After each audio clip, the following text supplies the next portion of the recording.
The Duramax Diesel 6600 RPO LMM will debut in the first quarter of 2007 when it will replace the current LLY and LBZ RPO engine codes. Hi, I'm Peter Carey for GM Service Know-How. It isn't too long ago that I introduced the 2006 Duramax 6600 V8 LBZ turbo diesel. With its state-of-the-art direct injection fuel system, variable geometry turbocharger, high-capacity EGR system, and catalytic converters, the LBZ is designed to deliver more power while still reducing exhaust emissions. However, during 2007 and in subsequent model years, Duramax and all diesel engines built for use on United States highways must comply with updated federal emissions regulations contained in the 2007 Highway Rule. Diesel engines, long recognized for their superior power output, fuel efficiency, and relative economy, have become the backbone of the country's transportation industry. However, one major drawback has remained, and that is the pollution that's produced by diesel combustion. Soot particles may come directly from the exhaust tailpipe, or they can also form when emissions of nitrogen oxide and various sulfur oxides chemically react with other pollutants suspended in the atmosphere. Such reactions result in the formation of ground-level ozone, more commonly known as smog. Soot particles form in many sizes, all smaller than the width of a human hair. However, most soot particles produced by diesel combustion fall into the categories of fine, that's less than 2.5 microns, and ultrafine, less than 0.1 microns. Ultrafine particles make up about 80 to 95% of soot. Particles of 10 microns or smaller, usually called PM10, have been implicated in health problems. These ultrafine particles are considered especially hazardous because when inhaled, they're small enough to penetrate the cells of the lungs. Growing health concerns prompted action by the U.S. federal government.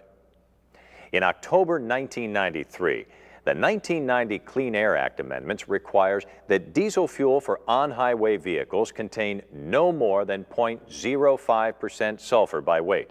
Before this, diesel fuel typically contained 0.2 to 0.4% sulfur by weight.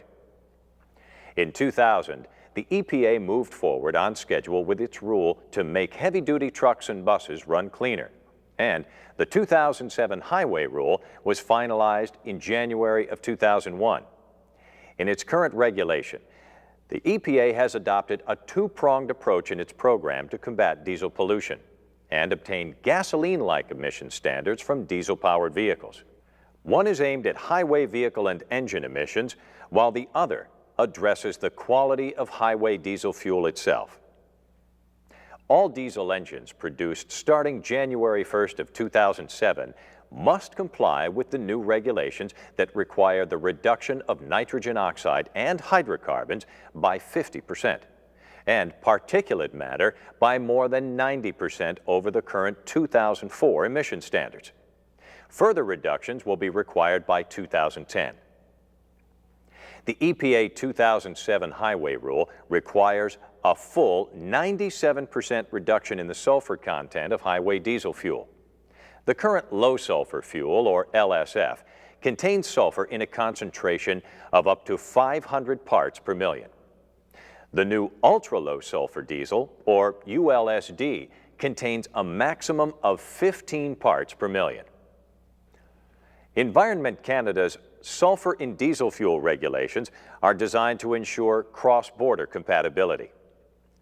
A regulation requiring ultra-low sulfur diesel fuel in Mexico beginning in September of 2008 has not been finalized at this time.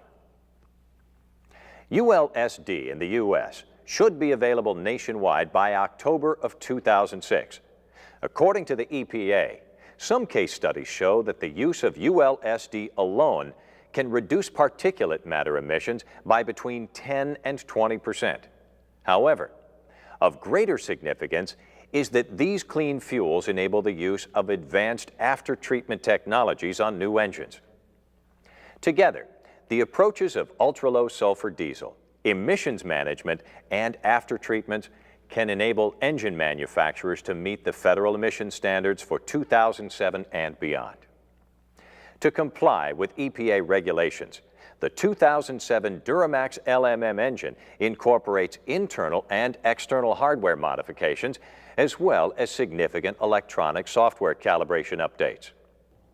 A number of engineering approaches can be utilized to reduce exhaust emissions from diesel engines. The most common strategies can be categorized into three general areas, namely fuel delivery, air intake, and aftertreatment. Fuel delivery improvements typically include updating electronic control calibrations and fuel injectors to optimize fuel injection pressure, injector timing, and spray location. The goal is to burn fuel with maximum efficiency without temperature spikes that can increase nitrogen oxide or NOx emissions. The 2006 Duramax 6600 LBZ was optimized for low NOx emissions with its state-of-the-art common rail system with solenoids that allow individual injection timing for precise control of fuel delivery at each injector. For 2007, the LMM engine receives redesigned fuel injectors. The injector nozzles now have 6 spray holes instead of 7. This new nozzle design provides improved fuel atomization, and the injector angle is adjusted to optimize fuel delivery and combustion. Fuel injection timing calibrations are also extensively modified to work with the new exhaust aftertreatment system that's the focus of this program. The Duramax LMM air intake system is also optimized for low emissions output. The compressor and turbine on the LMM turbocharger have been modified to provide maximum efficiency in conjunction with the unit's variable vane positioning. The exhaust gas recirculation, or EGR system, has an increased capacity cooler to further reduce the NOx emission levels caused by high combustion temperatures. For 2007, a throttle-style valve is added to the LMM intake, just ahead of the existing intake air heater. The ECM uses the air intake valve to control the volume of cold intake air. And that brings us to the third of our emissions reduction strategies, and the main focus of this program: exhaust aftertreatment incorporating the diesel particulate filter, also referred to as an exhaust particulate filter.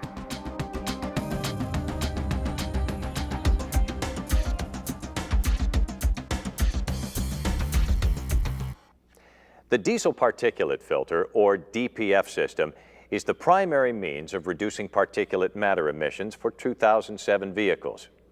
For the purposes of this video, the DPF system refers to the entire exhaust system. Visually, the DPF exhaust system can be readily distinguished by its two most prominent components, namely the diesel oxidation catalyst and the diesel particulate filter.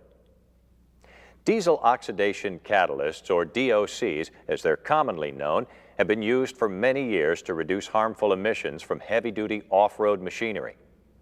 The DOC has a flow-through honeycomb-style substrate structure that is wash-coated with catalyst material similar to those used in a typical automotive catalytic converter. These materials include the precious metals platinum and palladium, as well as other base metal catalysts. Catalysts chemically react with exhaust gas to convert harmful nitrogen oxide into nitrogen dioxide and to oxidize absorbed hydrocarbons. The chemical reaction also acts as a combustor for the unburned fuel that's characteristic of diesel compression ignition. In the process, the DOC increases the temperature of the gas in the exhaust stream. Overall, the DOC effectively reduces carbon monoxide, hydrocarbons, both gaseous and liquid, odor-causing compounds such as aldehydes and sulfur, and the soluble organic fraction of particulate matter. The heated exhaust gas from the DOC flows into the DPF, which also has a silicon carbide substrate with honeycomb cell-type channels. The channels are wash-coated with catalyst material similar to those in the DOC filter. The difference between the DPF and a typical catalyst filter is that the entrance to every other cell channel is blocked. The channels that have open entrances are blocked at the exit end. So, instead of flowing directly through the channels, the exhaust gas is forced through the porous channel walls and exits through the adjacent open-ended channels. Soot particulates in the gas remain trapped on the DPF channel walls, where over time the buildup of trapped particulate matter will begin to clog the filter. The filter must therefore be purged periodically to remove accumulated soot particles. The process of purging the DPF is described as regeneration. When the temperature of the exhaust gas becomes sufficiently high, it incinerates the soot particles trapped in the filter, leaving only residual ash from the combustion. So, the filter is effectively regenerated. Several engine and exhaust system components play roles in raising the heat in the exhaust gas to achieve optimal DPF regeneration conditions. We'll look at this regeneration process in more detail a little later, after we've identified the DPF exhaust system components. There are two exhaust gas temperature sensors that function in much the same way as engine temperature sensors. EGT1 is positioned between the DOC and the DPF, where it can measure the temperature of the exhaust gas entering the DPF. EGT2 measures the temperature of the exhaust gas stream immediately after it exits the DPF. The engine control module monitors the signals from the EGT sensors as part of its calibrations to control DPF regeneration. Next, we have the DPF differential pressure sensor, or DPS. The location of the DPS varies by vehicle. The differential pressure sensor has two pressure sample lines. One line is attached before and the other is located just after the DPF. By measuring P1 exhaust supply pressure from the DOC and P2 post-DPF pressure, the ECM can determine differential pressure, also referred to as delta pressure, across the DPF. Data from the DPF differential pressure sensor is a critical part of the ECM calibrations for controlling DPF exhaust system operation. There's one other new component on the exhaust system. That's the exhaust air cooler located at the end of the tailpipe. The cooler is simply a length of tubing with a narrower center section that acts as a venturi. The cooler is attached to the tailpipe with a bracket that provides a gap between the two. As hot exhaust rushes past the gap, the venturi effect draws surrounding air into the cooler and reduces the exhaust temperature. The cooler lowers exhaust temperature at the tailpipe from a potential 420 to 430 degrees Celsius, or 788 to 806 degrees Fahrenheit, to approximately 270 degrees Celsius, or 518 degrees Fahrenheit. That's quite a significant reduction. Now, let's examine the new fuel regulations in more detail.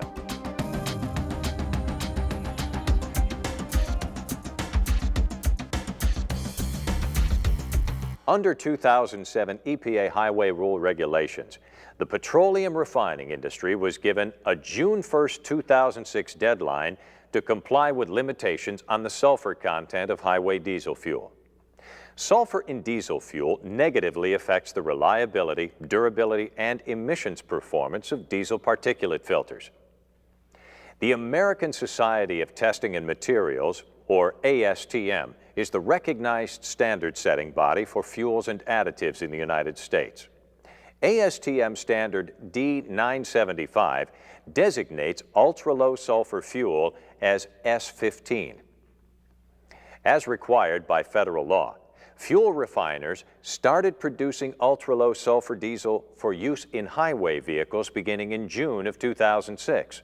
As of December 1, 2010, only ULSD fuel will be available for highway use nationwide.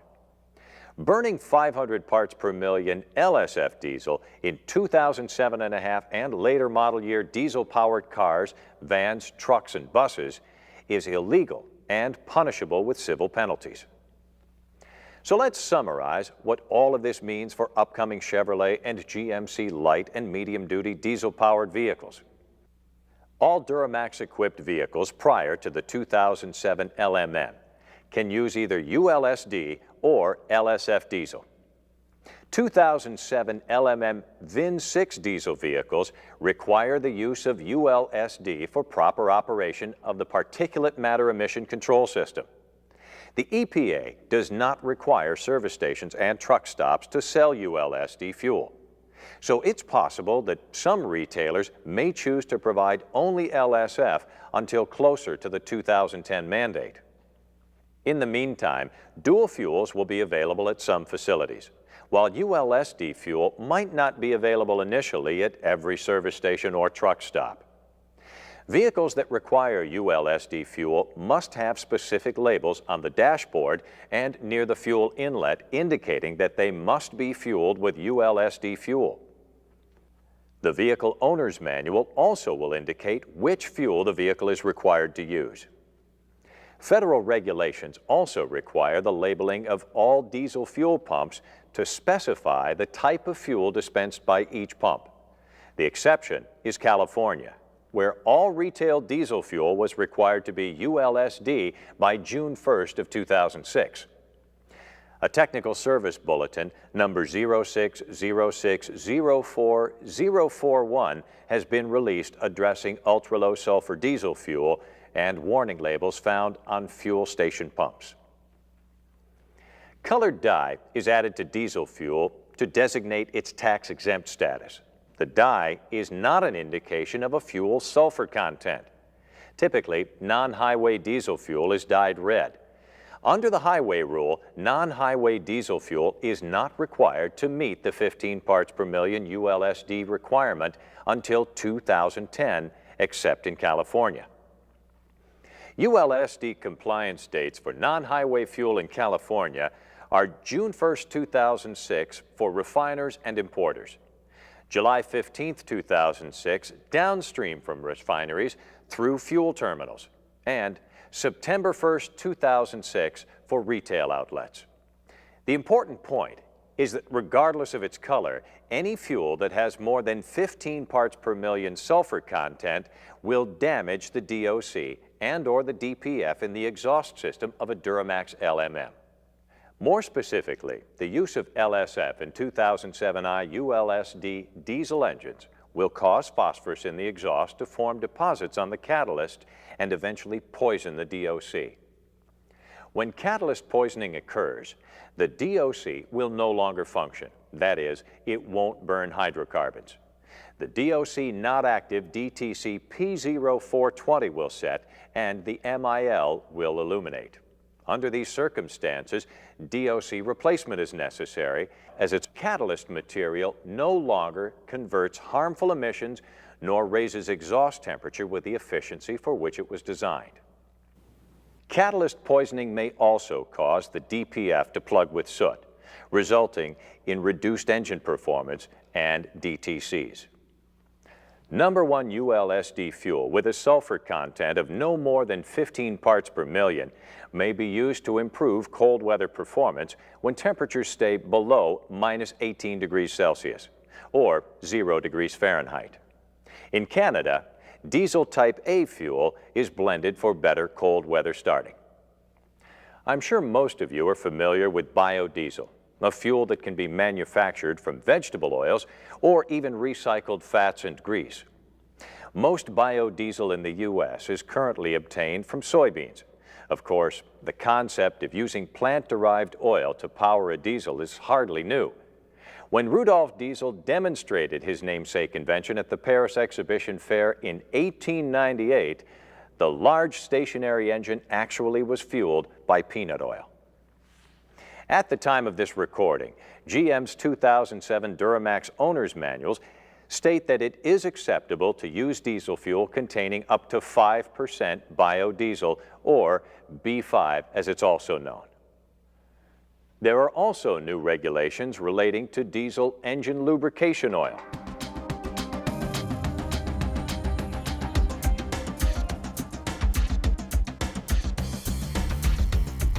In 2002, CI4 engine oil was introduced for use in high-speed four-stroke engines designed to meet 2004 exhaust emission standards and to sustain engine durability. For 2007 model year DPF equipped vehicles, new API CJ4